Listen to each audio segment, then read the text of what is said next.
vang hun pui alo her liama signi en moi alo chuak le ta lal pian cham pha kan lo thleng le ta zale na ro zong te lung lo man thasi jing chian en no rai noyan sir va sham thiam ten zai an lo sa san tam par moi te nan lo vul le ta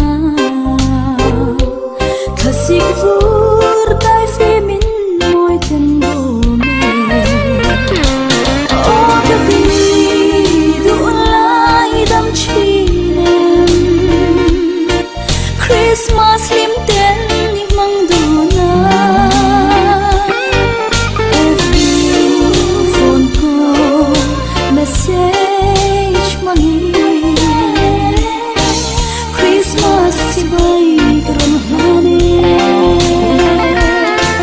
sa me darang ton ni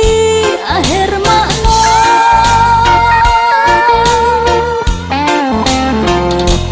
zang tiang sapoi en no roi noyan thasi kong chung si a reng zam chia ye khon leng hian lo duang thiam ye lim ten zai tin vora oi kan no me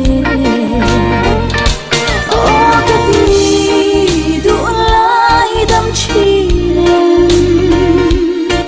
Christmas lim ten ni mang du na every phone call message mangi Christmas si bay karon hane sa me darang ton ni a herma no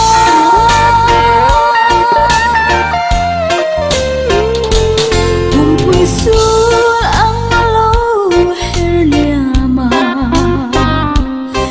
khol kar la di ngai sung ana e khol zar alim te ahong turin in chuat lang wal karon shoot le na nge o ka ti du lai dam chi le Christmas lim ten ni mang du na